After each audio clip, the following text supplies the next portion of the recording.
جتنا بھی ہم اللہ کا شکر ادا کریں وہ کم ہے۔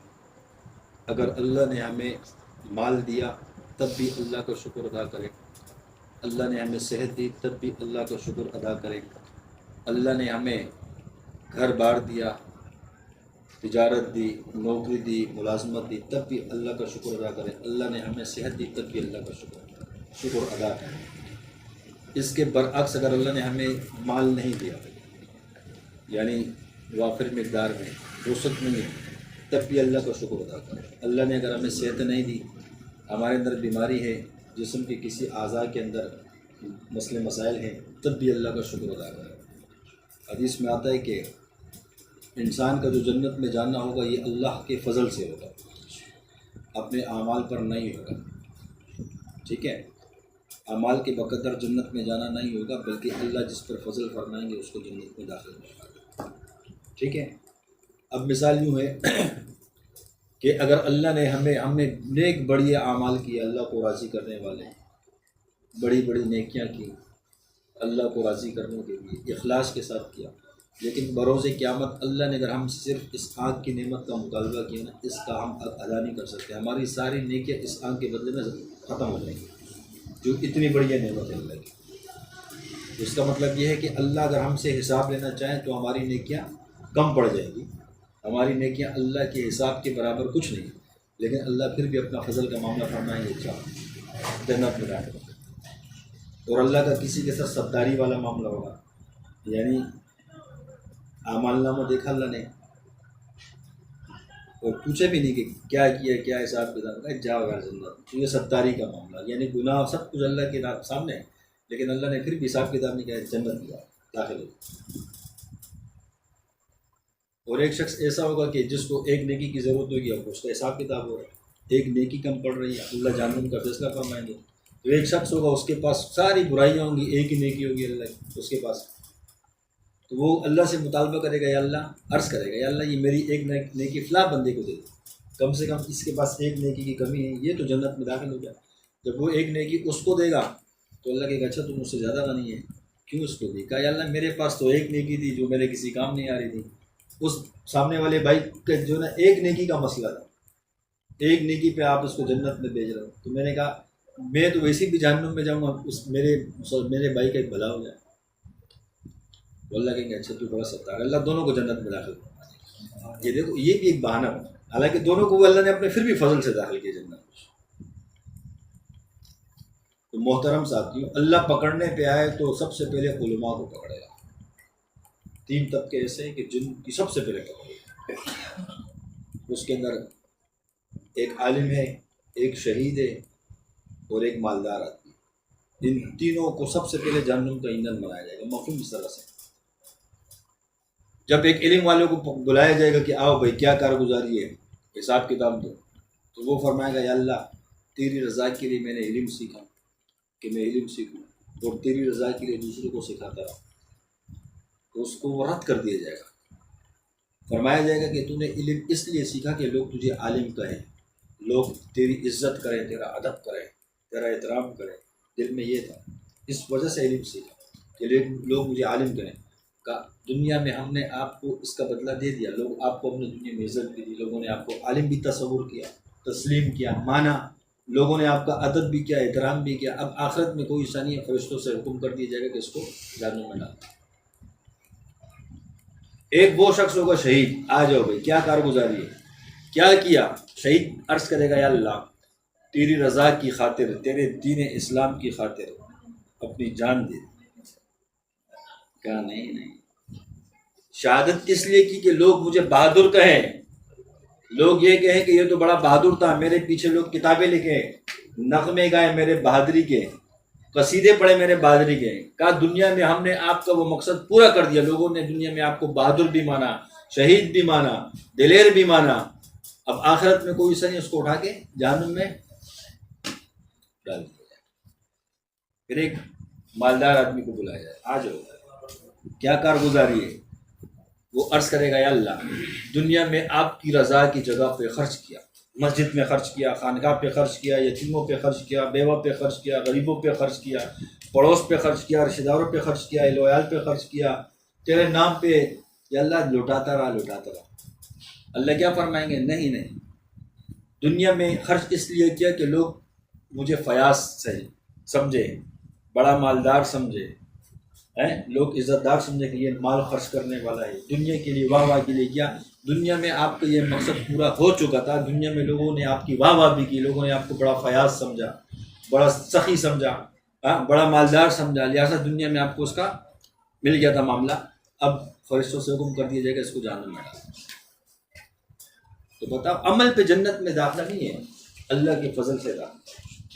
اللہ پکڑنے پہ چاہے تو بڑے بڑے علماء کی غلطیوں کو پکڑ لے اور بخشنا چاہے، کسی کو معاف کرنا چاہے.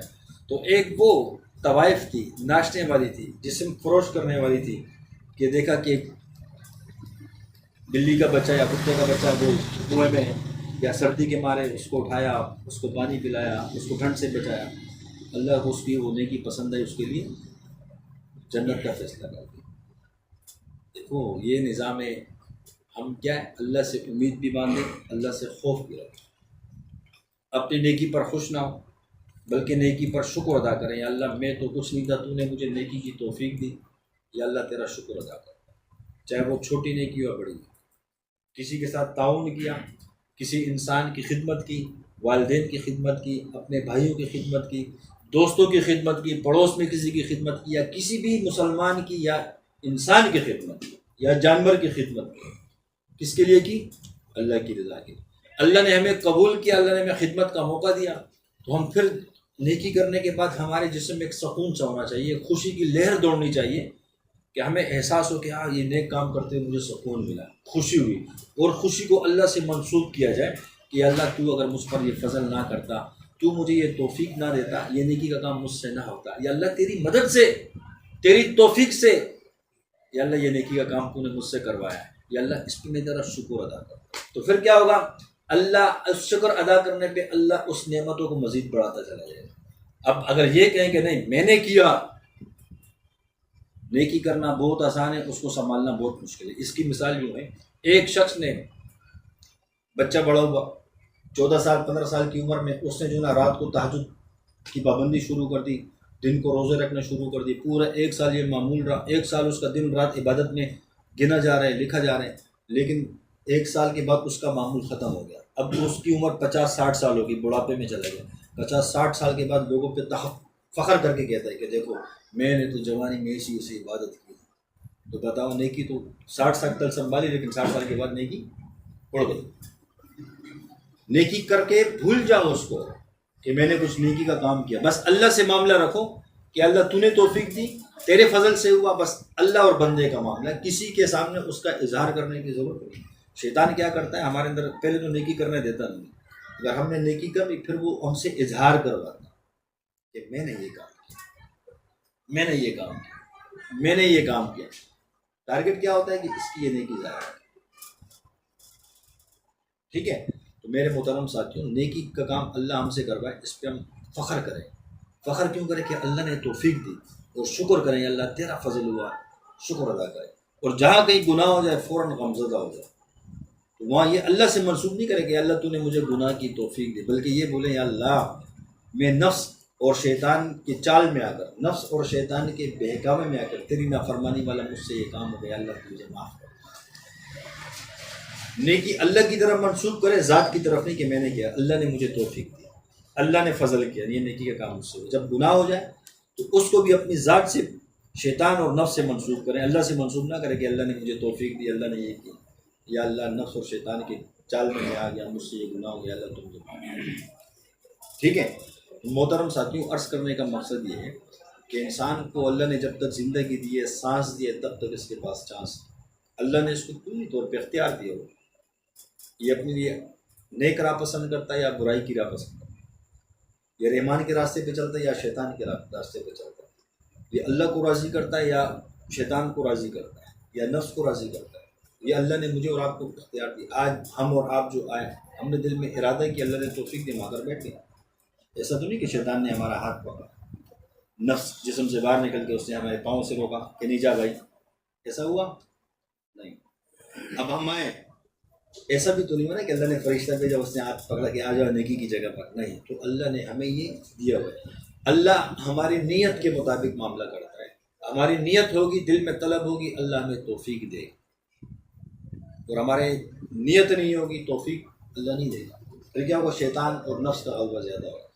محترم ساتھیوں، ہم اس بات پر فکر کریں، غور کریں کہ ہم نے کس راستے کو اپنانا ہے، شیطان کے راستے کو اپنانا ہے یا رحمان کے راستے کو اپنانا ہے. رحمان کی طرف بلانے والے انبیاء علیہ الصلوۃ والسلام ہیں، اور شیطان کی طرف بلانے والے ابلیس، اس کے چیلے ہیں، شیاطین ہیں، نفس ہیں. اب محترم ساتھیوں، ہم نے اللہ کے راستے پر چلنا ہے، اللہ کو راضی کرنے کے لیے، کیونکہ ہمیں پیدا کس نے کیا؟ اللہ نے کیا. صحت کون دے رہا ہے؟ اللہ دے رہے. بیمار کون کر رہا ہے؟ اللہ کر رہا ہے. میرے محترم ساتھیوں، جب سب کچھ ہے ہی اللہ کے قبضے قدرت میں، تو مخلوق کو راضی کرنے کے بجائے، شیطان کو خوش کرنے کے بجائے اللہ کو خوش کیوں نہ کرے؟ اللہ کو کیوں راضی نہ کرے؟ میں اپنے دوست کو خوش کرنے کی کوشش کرتا ہوں کہ یہ دوست خوش ہو جائے، تو اس سے زیادہ میری ڈبل کوشش یہ بھی ہو کہ میں اللہ کو خوش کروں، ایسے کوئی اعمال کروں، ایسے کوئی اللہ کو راضی کرنے والے اعمال کروں. ہم اس کی طرف تو رکھیں نا. محترم ساتھیوں، پرفتن دور چل رہا ہے. اس دور کے اندر اللہ نے جتنی نعمتوں سے ہمیں نوازا ہے، خدا کی قسم سے اس کا احاطہ کرنا بہت دشوار ہے، ناممکن سی بات. میں نے آپ کو مثال دی کہ آنکھ اتنی بڑی نعمت ہے. ایک آنکھ، ہم دیکھو ہمیں نظر آ رہی ہے، خانقاہ، یہ بلب، یہ پنکھا، یہ مائک، یہ پیچھے بینر، یہ سب ہمیں نظر آ رہا ہے. بتاؤ جس کی آنکھ نہیں ہے اس کو کچھ نظر آتا ہے؟ اس کو کیا پتہ ہرا کلر کس طرح ہوتا ہے، پیلا کلر کس طرح ہوتا ہے، آسمان کس طرح ہے، بند کمرہ کس طرح ہے، بار کس طرح ہے، صحن کس طرح ہے، ہوا کس طرح، فضا کس طرح، دریا کس طرح، طغیانی کس طرح، سمندر کس طرح، پرندوں کا اڑنا کس طرح، پرندے کس شکل میں ہے، کس کلر میں ہے، جانور کس کلر میں، کس شکل میں ہے. کتنی بڑی نعمتوں سے محروم ہے وہ. یہ آنکھ کتنی بڑی نعمت ہو گئی، ہوئی کہ نہیں ہوئی؟ تو پھر ہم اللہ سے کیوں ملا کرے؟ اللہ تو نے یہ نہیں کیا، تو نے وہ نہیں کیا. اللہ کے بندے، اللہ نے آنکھ دی، شکر ادا کر. بنی اسرائیل کے قوم کے اندر ایک شخص تھا، وہ جوان جو ہے نا بالکل ننگا، اور مٹی کے اندر چھپا ہوا ہے. مٹی کے اندر اس کا سطر ڈھانکا ہوا ہے. اور ایک شخص اس طرح ہے کہ اس کے پاس بہت سارا مال ہے. اب اس کو وہ سنبھال نہیں سکتا، گن نہیں سکتا کہ کتنا مال ہے. موسیٰ علیہ السلام کا گزر ہوا تو اس شخص نے سوال کیا کہ اے اللہ کے نبی، کہاں جا رہے ہو؟ اللہ سے ملاقات کرنے جا رہا ہوں، راز و نیاز کرنے، باتیں کرنے جا رہا ہوں. کہا میرا ایک پیغام اللہ تک پہنچا دو گے؟ موسیٰ علیہ السلام نے پوچھا، بتاؤ کیا عرض کی کہ اے اللہ کے نبی، اللہ سے یہ پوچھنا کہ اللہ نے مجھے بہت مال دیا ہے، میں اس کو سنبھال نہیں سکتا. ہمارے پاس کیا مال ہوگا؟ بینک میں پتہ 1 کروڑ ہے، 10 کروڑ ہے، گھر میں پتہ 10 کمروں کا مکان ہے، 20 کمروں کا. یہ کوئی مال نہیں ہے، کچھ مال نہیں. مال وہ تھا کہ اس کو پتہ نہیں کہ میرے کتنی جائیداد ہے، کتنا مال ہے، جو حساب اور کتاب میں نہیں آتا. کہ اللہ سے یہ کر دو کہ اللہ میں اس کو سنبھال نہیں سکتا، اس کو کم کر دے، اتنا وافر مقدار میں اللہ نے رزق دیا ہوا. کہ اللہ تک آپ کو پیغام پہنچا دو. چل دے. پھر وہی جو شخص ملا جس نے سطر ڈھانکا ہوا مٹی کے اندر چھپا ہوا ہے، کہ اللہ سے میرا ایک پیغام پہنچا. اللہ سے پوچھنا کہ میں اس حال میں ہوں، میرے لیے کچھ آگے بہتری ہے کہ نہیں ہے، کچھ رزق میں زیادتی ہے کہ نہیں ہے. ٹھیک ہے، موسیٰ علیہ السلام نے اللہ سے راز و نیاز ہوئی، اللہ سے باتیں. جب عاشق اور معشوق بیٹھتے ہیں نا تو دنیا کے سارے غم بھلا بیٹھتے ہیں، اپنے عشق اور محبت کی باتیں کرتے ہیں. موسیٰ علیہ السلام جب واپسی آنے لگے تو اللہ نے پوچھا، ہے موسیٰ، میرے کسی بندے نے کچھ پوچھا تو نہیں؟ یاد آئے کہ ہاں یا اللہ پوچھا. ایک شخص تھا، اس نے یہی پوچھا کہ میرے پاس رزق اتنا ہے جس کو میں سنبھال نہیں سکتا، یا اللہ سے یہ کہو کہ یہ کم کس طرح ہوگا، کم ہو جائے گی. تو اللہ نے کیا فرمایا، اے موسیٰ اس کو یہ پیغام دینا کہ ناشکری شروع کر دے، رزق کم ہو جائے گا. تو دوسرے سے یہ کہنا کہ اس حال میں بھی اللہ کا شکر ادا کر، جس حال میں تو ہے، ناشکری نہیں کرا. موسیٰ علیہ السلام جب واپسی ہوئی، اس سے ملاقات ہوئی جو مٹی کے اندر. کہ اللہ نے کیا جواب دیا، اللہ نے کیا فرمایا؟ کہ اللہ سے پوچھا، اللہ نے فرمایا کہ اس حال میں بھی میرا شکر ادا کر، اس حال میں. تو اس کی زبان پہ ناشکری کے الفاظ ہے. کیا شکر ادا کروں، مٹی کے اندر چھپا ہوں، سطر میں نے چھپایا ہوا ہے، میرے پاس تو کپڑے نہیں ہیں پہننے کے لیے، یہ کوئی حال ہے، اس میں کیا شکر ادا کروں؟ دیکھو ناشکری کی. جیسے ناشکری کہ اللہ نے ہوا کو حکم دیا، ہوا تیز چلنی پڑی، وہ مٹی ساری اڑا کے لے گئی گنگا لوگوں کے ساتھ. چلتے چلتے وہ دوسرے کے پاس، اللہ نے کیا اللہ نے یہ فرمایا کہ ان سے کہو کہ اللہ کی ناشکری کرنا شروع کر دیں، رزق میں کمی ہونا شروع ہو جائے گی، مال میں اور ہونا شروع ہو گیا. کہا جس رب نے مجھے اتنا مال دیا، جو رب مجھے رزق دے رہے، جس رب نے مجھے اتنی نعمتیں دی، میں کیسے اس کی نافرمانی کر سکتا ہوں، کیسے ناشکری کر سکتا ہوں؟ یہ تو نہیں ہوتا. کہا پھر تیرا مال بھی کم نہیں ہو سکتا.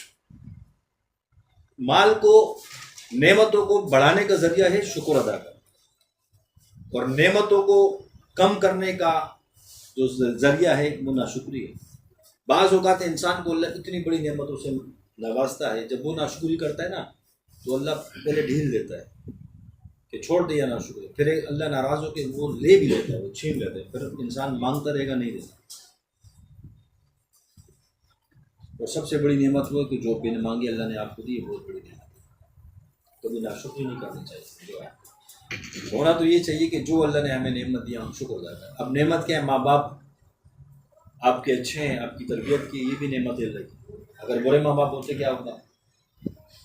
ماں باپ نے تربیت کی، لکھایا، پڑھایا، خدمت کی، رہن سہن کی جگہ بنا کر دی، سب کچھ کی. یہ بھی ماں باپ کتنی بڑی نعمت ہے کہ اللہ نے نعمت دی. اور اس کے مقابلے میں ماں باپ جیسے بھی ہو تب بھی اس کی نافرمانی ہم نہیں کر سکتے، بولے وہ ہندو کافر کیوں نہ ہو. مفہوم اس طرح سے ہے کہ حدیث کا کہ باپ کافر بھی ہو تو اس کو کندھے پہ لے جا کر اس کو مندر چھوڑ کے آیا کرو، لیکن اس کی ناشکری نہیں کرنا، تب بھی وہ باپ کا حق ادا اس صورت میں بھی نہیں کر سکتا.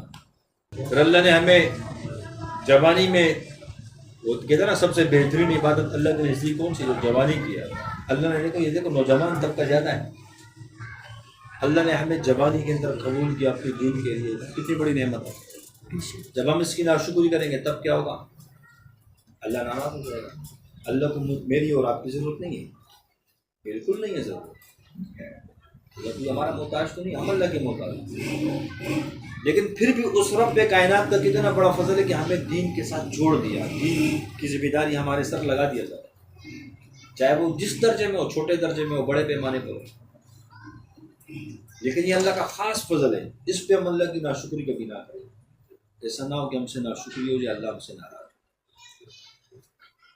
میرے محترم ساتھی، اللہ نے اگر ہمیں مال دیا تب بھی اس رب کائنات کا بڑا فضل ہے، نہیں دیا تب بھی اللہ کا فضل ہے. کیوں؟ صحت تو دی نا اللہ. کیا کرے جو بیچارے اسپتالوں میں جن کے گردے فیل ہو چکے ہیں، ان سے پوچھے کہ گردے کتنی بڑی نعمت ہے. بیچارے ڈائلیسس کرواتے ہیں، ڈاکٹر کہتے ہیں کہ زندگی موت کا کوئی بھروسہ، ہر 2 دن کے بعد جا کے وہ خون صاف. کتنی اذیت والی زندگی ہے کہ نہیں؟ ہمارے ساتھ اللہ نے کتنے بلائی کا معاملہ. جس بیچارے کا دل فیل ہو گیا ہے یا دل کا مریض بن چکا ہے، وہ جاتے ہیں چیک اپ کرواتے ہیں، پتہ نہیں کیا کون سا علاج. تو بتاؤ کتنی اذیت میں ہوتا ہے، کس تکلیف میں ہوتا ہے. اللہ نے میرے اور آپ کے ساتھ کتنا بڑا ہے. جس بیچارے کی زبان نہیں ہے بات کرنے کے لیے، چلو جو اس کے گھر میں رہتے ہیں وہ اس کے اشاروں کو سمجھ جاتے ہیں. بیچارہ باہر نکلے گا کسی کو سمجھا نہیں سکتا کہ میں کیا کہنا چاہ رہا ہوں، مجھے کس چیز کی ضرورت ہے، اپنا مقصد نہیں بتا سکتا. یہ زبان کتنی بڑی اللہ کی نعمت ہے. جس بیچارے کی کان کی سماعت سے محروم ہے، اب یہ ساتھی بیٹھا ہوا ہے کالے کپڑوں والا، اس کی بھی کان کی سماعت کمزور ہے، محروم نہیں ہے. وہ مشین لگا کے سنتا ہے یا قریب اسپیکر کے آگے بیٹھ کے سنتا ہے. لیکن اس سے پوچھو نا کہ اس کے دل کا حال کیا ہے. یہ بیان پہ یہ سوچ رہا ہو کہ یار یہ کیا کہہ رہے ہیں، مجھے سنائی نہیں دے رہا، لوگ سمجھ رہے ہیں، لوگوں کو سمجھ میں آ رہے ہیں، مجھے سمجھ میں نہیں آ رہا. اس سے دل سے پوچھو نا کہ اس پہ کیا بیت رہی ہے کہ نہیں ہے. اسی طریقے سے میرا محترم ساتھیوں، تمام چیزیں اللہ کی. یہ بال بھی یار اللہ کی نعمت ہے. جو بیچارے گنجے ہوتے ہیں ان سے پوچھو نا، وہ بیچارے ٹوپی لگا کے، وگ لگا کے کیا کیا کر، یہ تمام چیزیں اللہ کی نعمت ہے. یہ ناخون ہے، ناخون یہ بھی اللہ کی نعمت ہے. ایسے مریض ہے نا جس کے کولیسٹرول کیا کہتے ہیں اس کو کم ہو جاتا ہے، ناخون گرنا شروع ہو جاتا ہے، ان سے پوچھ. یہ ناخون یہ سیفٹی ہے. یہ دیکھو بچت، جس کا ناخون نہ ہو یوں کرو نا، وہ بیچارہ چیخیں مارتا ہے وہ. یعنی ہر چیز اللہ کی نعمت ہے. اگر تجھے مال نہیں دیا تو کیا ہوا؟ تو ناشکری کرے گا اللہ کی. یہ جو تیرے جسم جو دیا ہے، اس کے اندر جو پوری مشینری فٹ کی ہے، جو خون بن رہا ہے، خون فلٹر ہو رہا ہے، خون صاف ہو رہا ہے، پھیپھڑے جو سانس لے رہے ہیں، سانس اندر جا رہی ہے، سانس باہر نکل رہی ہے، دماغ میں سوچنے کی صلاحیت دی ہے، زبان سے بولنے کی طاقت دی ہے، کان سے سننے کی سماعت کی طاقت اللہ نے دی ہے، آنکھ سے دیکھنے کی قوت اللہ نے دی ہے، ناک سے سونے کی قوت اللہ نے دی ہے، پاؤں سے چلنے کی طاقت دی ہے، زبان ہاتھوں سے پکڑنے کی طاقت دی ہے. تو یہ کم نعمت ہے؟ یہ اتنی بڑی نعمت ہے. آپ کو اللہ نے پوری کائنات کی زمین دی، پورے پاکستان آپ کی ایک بندے کی ملکیت ہوگا. پوری پاکستان کی زمین اس کی حکومت ہو گئی، اس کی اپنی ذاتی ہو گئی، اور اللہ نے آپ سے آنکھوں کی نعمت لی، ہاتھ پاؤں سے آپ کو معذور کر دیا، آنکھوں سے آپ کو معذور کر دیا، اور کوئی شخص آپ سے یہ کہے کہ آپ کو آنکھیں بھی مل جائے گی، ہاتھ پاؤں بھی مل جائیں گے، پورا پاکستان میں دے دو، تو ہم دیں گے کہ نہیں دیں گے؟ تو بیچارہ انسان مزدوری کرتا ہے، اس کے جائیدادیں باپ دادے کی چلتے بھی آ رہی، گھر میں ایسی بیماری آ جاتی ہے کہ اس کو بیٹھنا پڑ جاتا ہے۔ ایک بندے کی جان کتنی قیمتی ہو، بیچتے کہ نہیں؟ لوگ بیویوں کے زیور بیچ دیتے ہیں، اولادوں کے زیور بیچ دیتے ہیں۔ کیا پتہ چلا کہ دنیا کی کوئی حیثیت نہیں ہے، انسان کی جان جو اللہ نے جسم دی کتنا بڑا قیمتی ہے۔ تو بتاؤ اگر اللہ نے ہمیں وہ زیادہ نعمتیں نہیں دی مال والی جس سے انسان متاثر ہوتا ہے، کم سے کم یہ جسم والی نعمت ہوتی ہے نا، اس پہ کیوں ناشکری کریں؟ پہلے کہا نا کہ ہم ناشکری کر ہی نہیں سکتے اللہ کی ہم پر اتنی نعمت۔ ہم شکر ادا کریں گے اللہ جس نعمت سے ہم محروم رکھا، اور باقی اللہ حکیم ہے، اللہ کو پتہ ہے کہ کیا کرنا ہے۔ یہ غریب اللہ نے کیوں پیدا کیا، مالدار کیوں پیدا کیا، بیمار کیوں پیدا کیا، صحت مند کیوں پیدا کیا، اس کے اندر اللہ کی بڑی حکمت ہے، اس کو ہم نہیں سمجھ سکتے۔ یہ کائنات کا نظام ہے، یہ اللہ کا ایک نظام چل رہا ہے، اللہ کی تخلیق ہے۔ کوئی پیدا ہونے کے ساتھ باپ بیچارہ سعودیہ میں تھا، جہاز میں تھا، مر گیا، انتقال ہو گیا، باپ جو نا اربوں خربوں مربے کا مالک تھا، اب بیٹا ماں کے پیٹ میں جیسے دنیا میں آیا سب کا وارث بن گیا۔ وہ یہ اللہ کا نظام ہے، پیدا ہونے کے ساتھ سب چیزوں کا وارث اس کو بنا دیا ہے۔ یہ بھی اللہ کا نظام ہے کہ جھونپڑی میں رہتے ہیں، کرائے کے مکان میں بھی نہیں۔ دلی میں جاؤ کتنے لوگ جھونپڑی میں رہتے ہیں، جھونپڑی میں بچے پیدا ہوئے ہیں، نہ ان کے پاس تو کرائے کی جگہ بھی نہیں ہے، کپڑے باندھے ہم۔ تو یہ اللہ کی تقسیم ہے، انسان کی نہیں ہے۔ جس کے پاس مال زیادہ ہے اس کو چاہیے کہ وہ اپنے سے نیچے کی طرف دیکھے، تو وہ اس کے دل میں کبھی نافرمانی نہیں آئے گی، نہ شکر نہیں آئے گی، نیچے دیکھے گا تو شکر ادا کرے گا، یا اللہ تو نے مجھے اتنا مال دیا، دیکھو لوگ کس طرح سے زندگی گزارتے ہیں۔ اور جو چھوٹے طبقے والے وہ بڑے کی طرف نہ دیکھیں، اس کے دل میں نہ شکر رہے گی کہ اللہ اس کو گاڑی دی، اس کو بنگلے دی، اس کو جائیدادیں دی، میرے پاس کیا، نہ شکر اس کے دل میں ہے۔ ہمیشہ اپنے سے نیچے والے کی طرف نگاہ کرنی چاہیے، نہ شکر نہیں آئے، کیا کریں؟ تو ہم تمام ساتھی کوشش کریں گے نا، جتنی اللہ نے مجھے اور آپ کو نعمتیں دی اس پر ہم شکر ادا کریں۔ اس جس جو نعمتیں ہمیں چاہیے، چاہے وہ سہولیات کے اعتبار سے یا ضروریات کے اعتبار سے، تو مانگتے رہنا اللہ سے۔ اللہ جب کافر کی سن سکتا ہے تیری نہیں سن سکتا، اللہ جب بت کے پجاری کی سن سکتا ہے تو ایمان والے تیری نہیں سن سکتا۔ کیا وہ اس کی طاقت کا ختم ہو گئی اللہ کی؟ اللہ جب ابلیس کی سن سکتا ہے، ابلیس کو جب مردود کیا اللہ جلال کے اندر، غصے کے اندر، اس وقت ابلیس نے کیا کہا، یا اللہ مجھے قیامت تک مہلت دے، تیرے بندوں کو گمراہ کروں گا۔ اللہ نے اس کی یہ سنی اور اس کو یہ طاقت دی، حالانکہ غصے میں، لیکن اللہ جب قبول کرتا ہے ابلیس کی یہ دعا قبول کرتی ہے، اللہ نے اس کو یہ طاقت دے دی کہ قیامت تک تو رہے بابا، میرے بندوں کو گمراہ کرتا ہے۔ میں بھی دیکھتا ہوں کہ جو میرا میں تو اس کو کیسے گمراہ کرتا ہے۔ تو مجھے یہ بات بتاؤ، اللہ جب ابلیس کے سن سکتا ہے تو ایمان والا ہے، نبی کا امت، یہ تیری نہیں سن سکتا اللہ؟ اب سننا ہم نے کیا سمجھا، ہم جلباز ہیں، ہم کہتے ہیں کہ بس ابھی جو مانگا نا یوں کرے اور یہ چیز ہمارے سامنے آ جائے، ایسا نہیں ہوتا بھائی۔ بعض اوقات اللہ ایسا کر بھی دیتا ہے، لیکن اللہ کی حکمت ہے۔ بعض اوقات ہم اللہ سے کہتے ہیں یا اللہ مال دے، اب اللہ ہمارے تقدیر سے واقف، ہمارے آنکھوں کی خیالات سے واقف، ہمارے دل کے اندر جو خیالات پیدا ہوتے ہیں اس سے اللہ واقف ہے۔ اللہ حال، مستقبل، فیوچر، سب کے علوم کو اللہ جانتا ہے۔ قیامت تک لوگ پیدا ہوں گے، اللہ نے سب کی تقدیری لکھی ہوئی ہے لوہے محفوظ کے اندر، سب چیزیں محفوظ پڑی ہیں، تو اللہ جانتا ہے نا سب چیزیں۔ اب اللہ اسے ہمیں کیوں نہیں دیتا؟ کہ اللہ نے جو ہمیں دین کے ساتھ جوڑا ہوتا ہے نا، یہ قیمتی چیز ہوتی ہے، مال قیمتی نہیں ہوتا، اس وجہ سے اللہ ہمیں وہ دیتا نہیں ہے۔ اور اللہ جانتے کہ میں نے اس کو دیا، یہ دین بھی چھوڑ دے گا اور عیاشی میں اس میں لگ جائے گا، تو ناراض ہونے والے اعمال کرے گا، اس وجہ سے تیرے کو نہیں دے رہے کہ تو لگا رہے میرے ساتھ۔ کتنی بڑی حکمت ہے اللہ کی، اللہ ہمیں کتنی بڑی گمراہی سے بچا دیتے ہیں، ہے کہ نہیں ہے؟ لیکن ہمیں سمجھ نہیں آتی، ہم گلے کرتے ہیں اللہ تو ہمیں دے رہا ہے، اور جب ہم اتنے بن جائیں گے کہ ہم اب اس سے ہم فائدہ اٹھا سکتے اس مال سے، تو اللہ پھر ہمیں ہی دے گا۔ صحابہ کیسی حالت میں تھے؟ غربت کی حالت میں، لیکن جب فتوحات کا دور شروع ہوا، صحابہ کے پاس خزانے یہ پاؤں میں قدموں میں پڑے ہوئے، صحابہ روتے تھے، یا اللہ یہ ہمارے اعمال کا نتیجہ ہمیں دنیا میں تو نہیں مل رہا کہیں. وہ مال سے اتنے ڈرنے والے تھے صحابہ. یاد رکھنا، میں آپ کو چھوٹا سا نقطہ بتاؤں، یہ دنیا کی محبت دین والوں کی زندگی میں نہیں آ سکتی. یاد رکھنا، مال کی محبت دنیا والوں کی زندگی میں آ سکتی. اگر ہم اللہ سے مانگتے ہیں، مانگے، یہ دیندار لوگ جو مانگتے ہیں دین کے ساتھ منسلک ہونے والے، جو صبح شام دین کے کام کو اپنا اوڑھنا اور بچھوڑنا بناتے ہیں، یہ دنیا کے طلبگار نہیں ہوتے. یہ صرف دنیا سے اگر اللہ سے مانگتے بھی ہیں تو اس وجہ سے مانگتے ہیں کہ اللہ تو دے، تیرے مخلوق کو تو دے، تیرے مخلوق کو خرچ کر. یہ اپنی ذات کو بلا کر یہی سوچ رہی جو اللہ کے ساتھ منسلک رہتا ہے. کیونکہ نبی کا فیض کیا ہے، صحابہ کا فیض کیا ہے.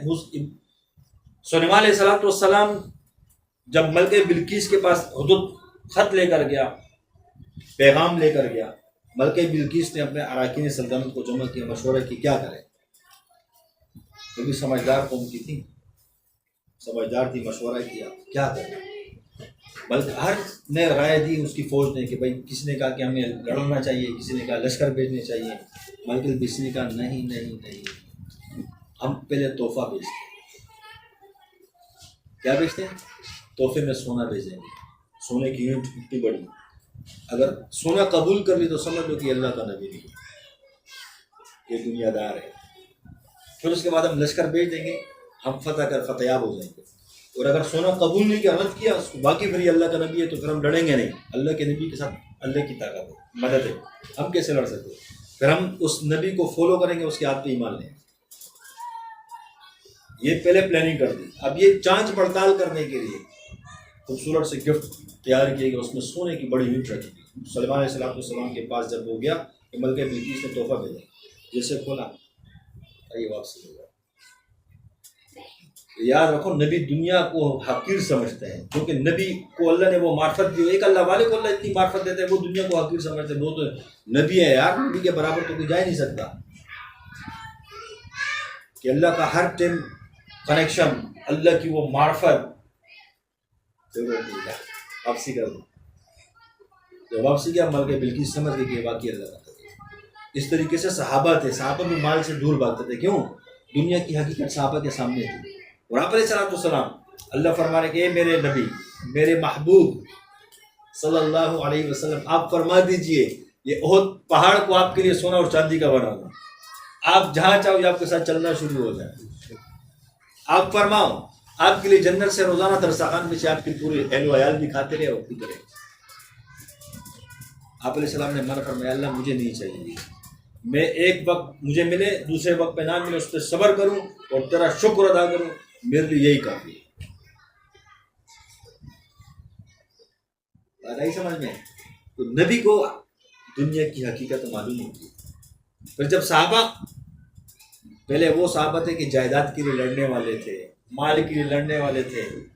جب باپ مر جاتا، جائیداد آتی، تو جو ماں آتی نا، ماں، تو جہالت کا دور تھا، وہ ماں کو بھی وہ سمجھتے کہ یہ وراثت میں ملی ہے. بات آگے سمجھ میں؟ تو ماں کی تمیز نہیں ہوتی تھی.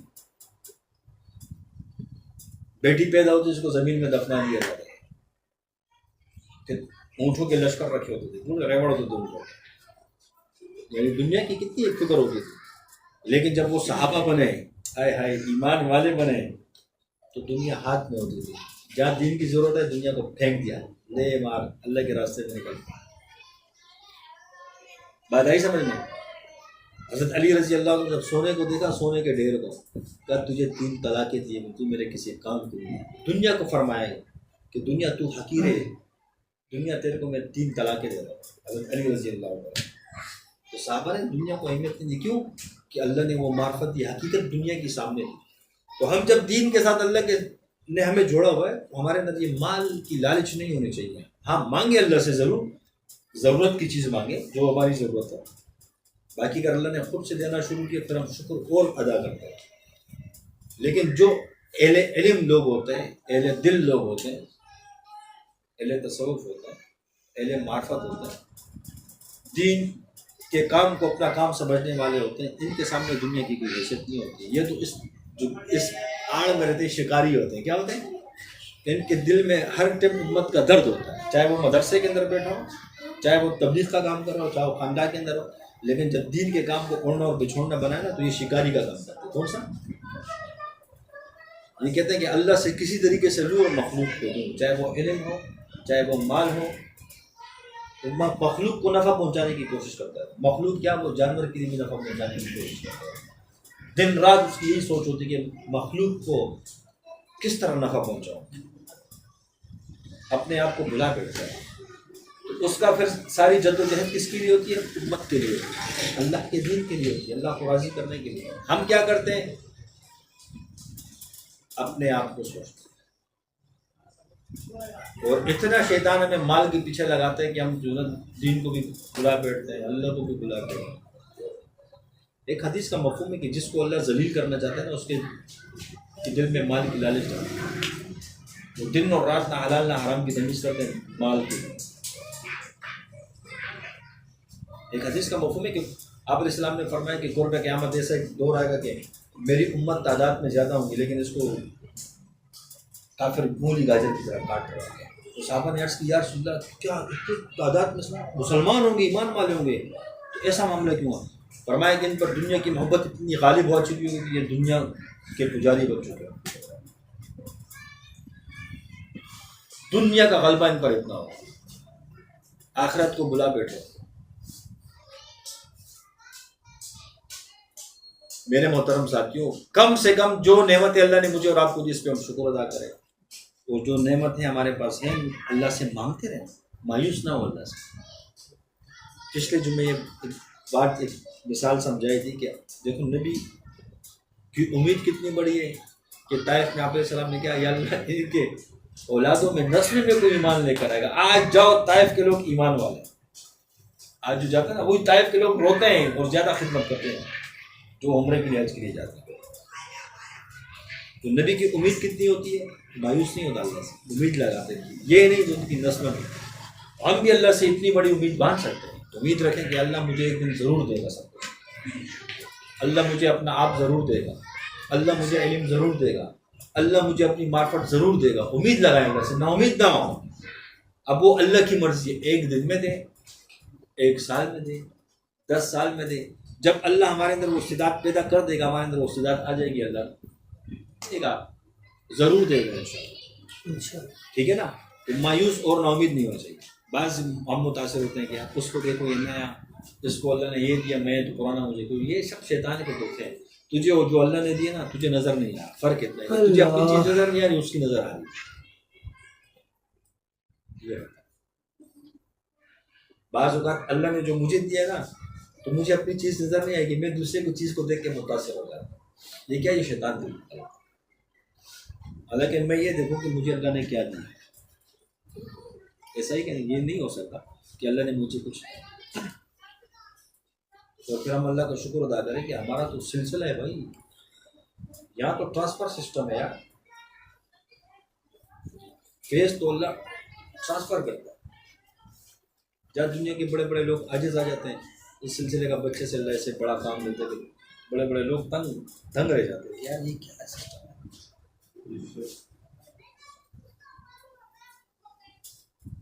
یہ زبانی بات نہیں ہے، یہ مشاہدات کی بات ہے کہ اللہ نے ہمیں کتنی بڑی نعمتیں دی ہیں۔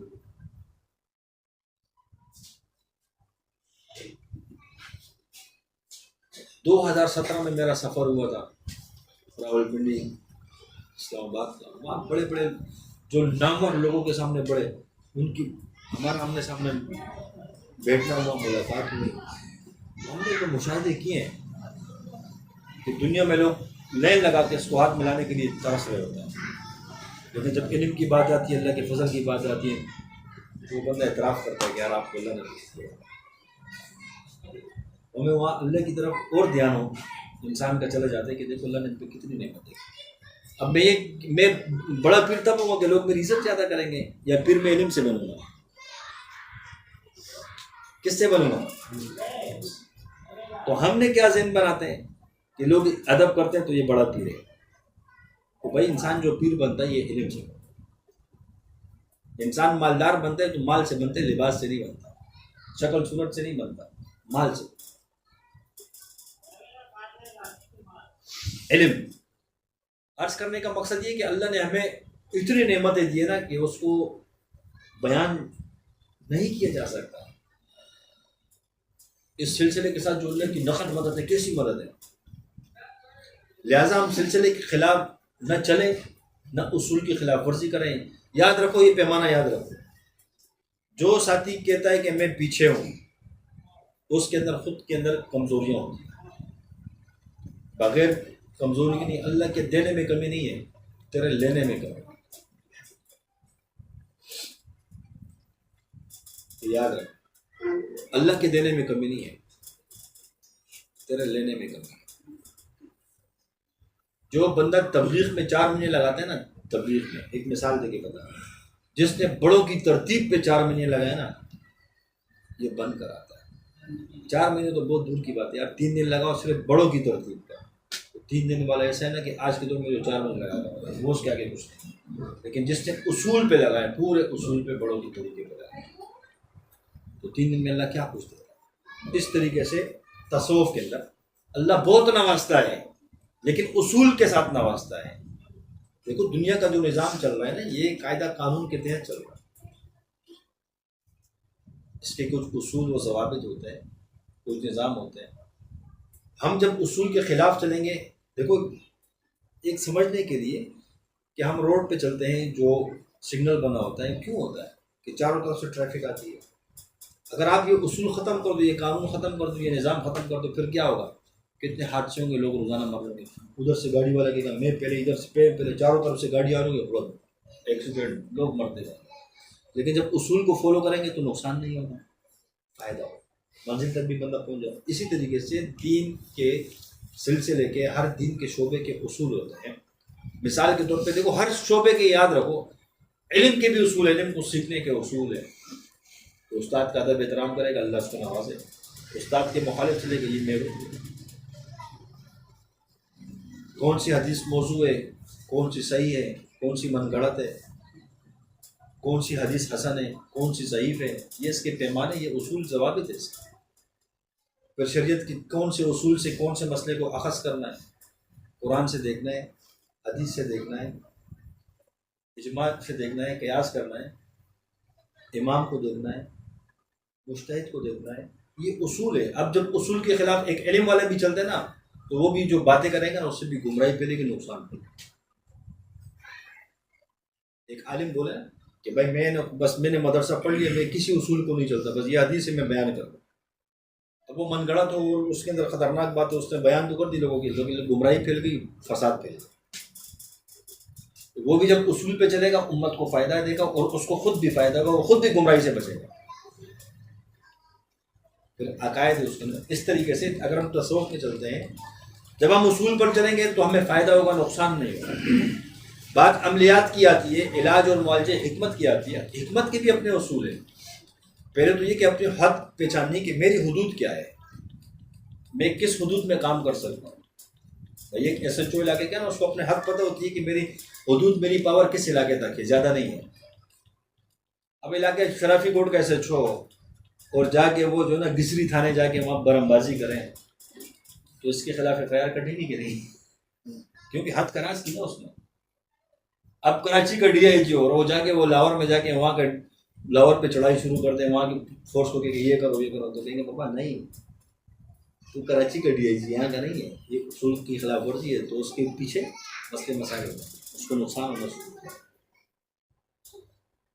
ایک وزیر اعلیٰ پورے صوبے کا ہوتا ہے. اب یہ کسی اور صوبے کے اندر آرڈر نہیں چلا سکتا. جب وہ چلائے گا دخل اندازی ہو جائے گی، فساد ہوگا. اس طریقے سے جب حکمت کی بات آتی ہے، شعبہ حکمت کی، تو اس کے اندر بھی اصول ہوتا ہے. ایک بندے کی اپنے ایک ایریا ہوتا ہے، ایک حدود ہوتی ہے، حدود سے کراس نہیں کرنا ہے. علاج اور معالجے میں بھی اپنے حد ہیں. اب نقصان کیا ہوتا ہے؟ جو اپنے حد کو کراس کرتا ہے. اب کراس کو وہ بندہ کر رہا ہے نا، سلسلہ تو نہیں کر رہا نا، سلسلے کا کیا قصور ہے اس کے؟ پر کہتے ہیں کہ یار ہمیں فائدہ نہیں ہوا، تو نے حد کراس کیا. اپنی غلطی کا اعتراف کرنا. میں اتنے عرصے سے چل رہا ہوں، مجھے فائدہ نہیں ہو رہا، تو حد کراس کر رہے ہیں نا. تجھے جب فائدہ نہیں ہو رہا تو اصول پہ چل، تو صحیح چلے گا، تجھے فائدہ ہوگا، نقصان نہیں ہوگا. کیا خیال ہے؟ محترم ساتھیوں، اگر ہمارے اندر کوئی گڑبڑ آتی ہے نا تو یہ ہماری اپنی ذاتی غلطی ہوتی ہے، نہ سلسلے کی غلطی ہے، نہ اللہ کی مدد کے اندر کمی آتی ہے۔ اللہ تو دے رہے ہیں، ہم خود خلاف ورزیاں کرنا شروع کرتے ہیں، پھر اللہ کی مدد سے بندہ محروم ہو جاتا ہے۔ لہٰذا مجھے اور آپ کو چاہیے کہ ہم ہر چیز کو اپنے اس کے اصول طریقے پہ لے کر چلیں۔ جب اس اصولوں کو ہم لے کر چلیں گے تو کبھی بھی ہمیں ناکامی نہیں ہوگی، نقصان نہیں، ٹھیک ہے نا؟ بس جو اللہ نے دیا اس پہ شکر کریں، جو نہیں دیا اس پہ صبر کریں، اور گناہ ہو جائے اس پہ توبہ استغفار کریں۔ آسان چیز، جتنا اللہ نے دیا اس پہ شکر، جس قسم کی حالات اس پہ صبر، ٹھیک ہے؟ اللہ سے امید رکھیں، نا امید نہ، اللہ سے مانگتے رہے، مانگنا چھوڑے نہیں، گناہ ہو جائے فوراً توبہ کرتے رہے۔ اس کو ہم پکڑ لیں، فرائض واجبات کے اندر کمی کوتاہی نہ کریں۔ فرائض واجبات میں کوتاہی کریں گے تو پھر سلسلے کے موکلات اوپر مارنا شروع کر دیتے ہیں، اس نے فرائض چھوڑ دی ہے کہ نہیں ہے؟ فرائض واجبات کی کمی نہ کریں۔ خدمت کرنے والے جتنے بھی ہم ساتھی، ہمارے دل کے اندر لالچ نہ ہو۔ لالچ کے لیے کام کریں گے نا، وقتی طور فائدہ ہو جائے گا، لیکن مستقل فائدہ نہیں ہو سکتا، بلکہ یہ نقصان بھی چلا جائے گا۔ مخلوق کی خدمت کرنی ہے رضا الہی کے لیے، بغیر کسی لالچ کے۔ ہاں، وہ ایک الگ بات ہے کہ کسی کے لیے کوئی عمل آ رہے استخارے میں آتے ہیں، وہ اللہ کی طرف سے آتے ہیں استخارے کا عمل، لیکن اس میں لالچ نہیں ہونی چاہیے۔ بات آ کے سمجھ میں؟ ہم جب اللہ کی رضا کے لیے خدمت کریں گے، دین کا کام کریں گے، پھر ہمارا کفیل کون بنے گا؟ اللہ بنے گا۔ اس سے بڑی کیا نعمت ہوگی یار۔ ایک کہتے ہیں کہ میں بچوں کا کفیل ہوں، میں بچوں کی کفالت کروں، ایک کہتے ہیں میرا ابا میرے گھر کی کفالت کر رہے، ایک کہتے ہیں یار ہم تو بے روزگار ہے، ہمارا بڑا بھائی وہ پورے گھر کو چلا رہے، گھر کی کفالت کر رہے۔ سب سے بڑی نعمت تو یہ کہ اللہ ہمارا خود کفیل بنے گا۔ کون کفیل بن جائے؟ اللہ۔ جب اللہ کفیل بنے گا، اللہ تجھے پھر پریشانی میں نہیں چھوڑے گا۔ جیسے آئے گی پریشانی، آزمائے گا ضرور، لیکن فوراً ایسی مدد کرے گا نا، پھر اللہ کی حفاظت کرے گا۔ تو جس کا اللہ کفیل بن جائے اور کیا چاہیے؟ بات آگے سمجھ میں؟ بہرحال عرض کرنے کا مقصد یہ ہے کہ ہم اللہ کا شکر ادا کرتے رہے، ناشکری سے بچیں گے نا انشاءاللہ۔ تمام ساتھی اپنا ساتھ